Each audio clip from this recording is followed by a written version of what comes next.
What's going on, y'all? I'm here back. Say hello to the turkeys. Welcome back to a new review of the new episode from Hell's Paradise, episode 3.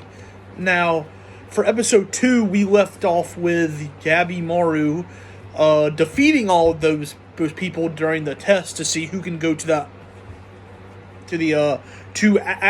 Hell's Paradise to find the elixir. And I want to say something that I actually forgot to say in the previous review. Gabimaru is just so nonchalant. Because, Gabimaru knows that at some point, if someone tries him, he'll kill them. And, because, he says, he's trying not to kill because of his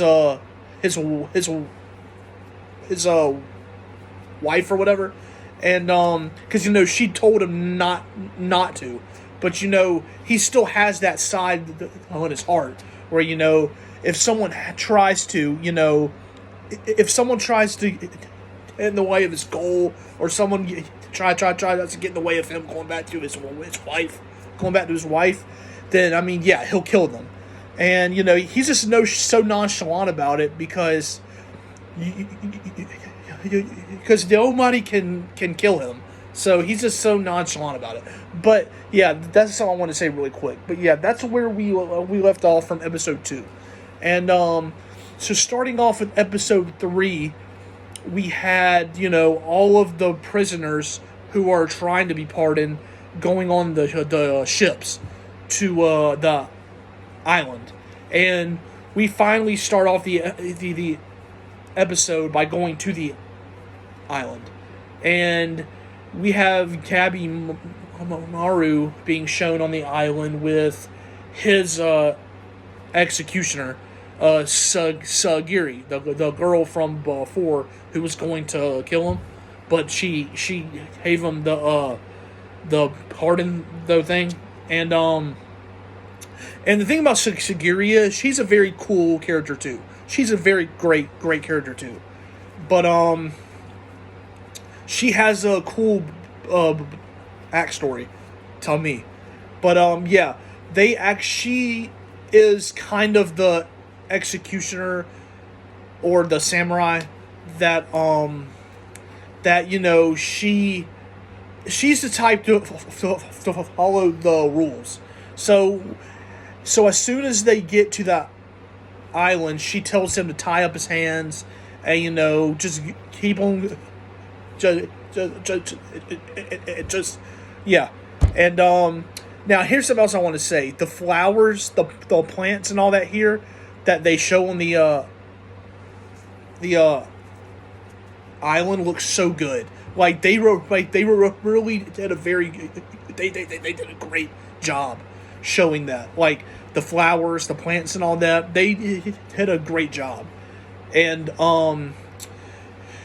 looks so good. But yeah, that's something else I wanted to say. Just that the actual visuals here of the flowers and all that looks so damn good.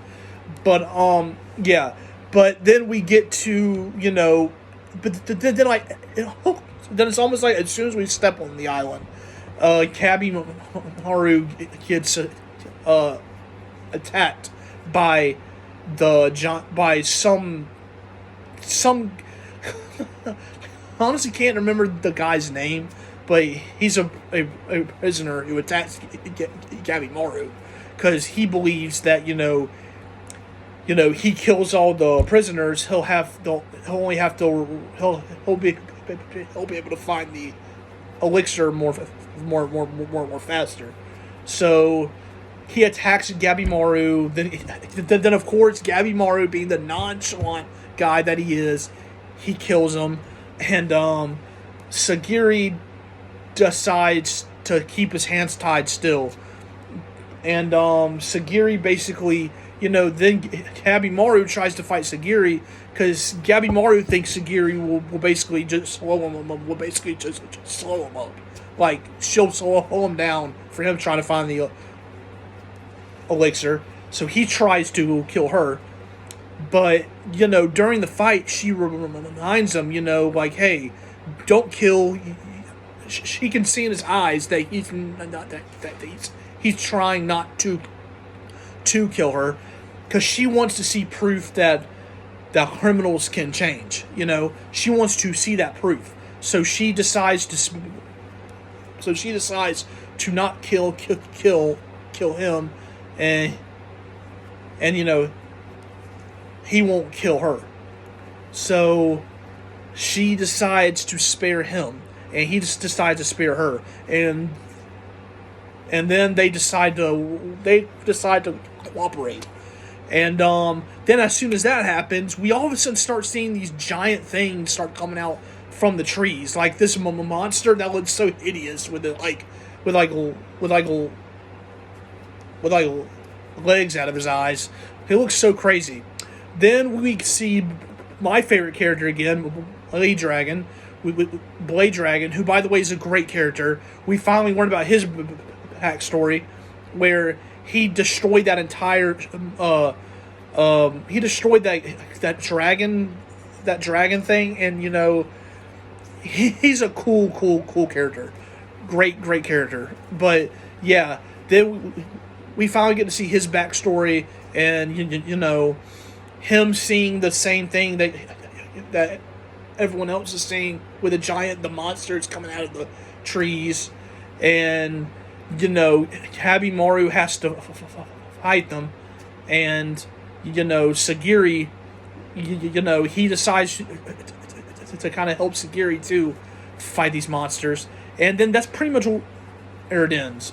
But with all of that being said, I want to say a fantastic episode here too, because we finally got to learn more about the backstory from Sagiri. We got to learn about the backstory from Blade Dragon, and we finally got to learn more about the backstory from Chobe, I think too.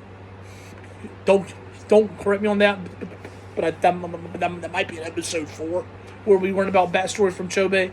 But I feel like for this episode was more about the backstory, and yeah, it's a great storytelling, for hearing about Blade Dragon.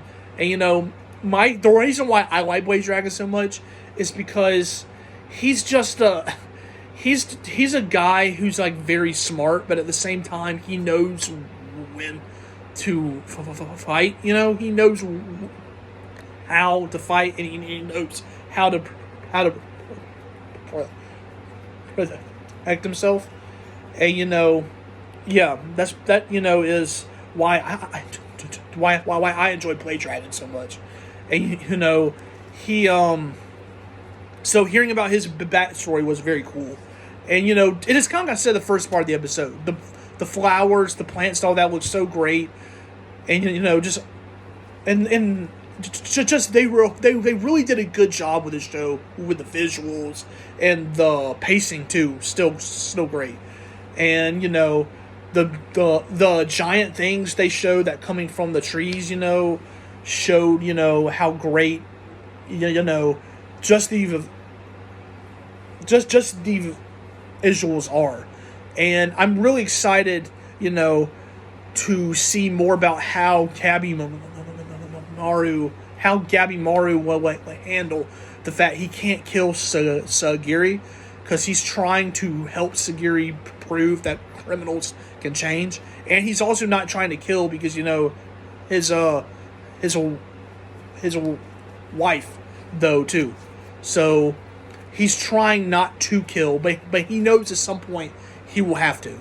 So I'm very excited to see what will come with episode 4, 5, so forth and so on. So I'm very excited for Hell's Paradise to keep going, because the pacing, the story so far is great. All of it's great. All of it's great so far. Seriously, go check it out still. But yeah, that's pretty much it. So y'all comment y'all's thoughts down below of the show so far, and yeah, subscribe, like, all that great stuff. My social medias are down below too, so go check those out. All of that great stuff. Don't have to keep saying it. And say goodbye to the turkeys. I'll see you guys soon. Goodbye.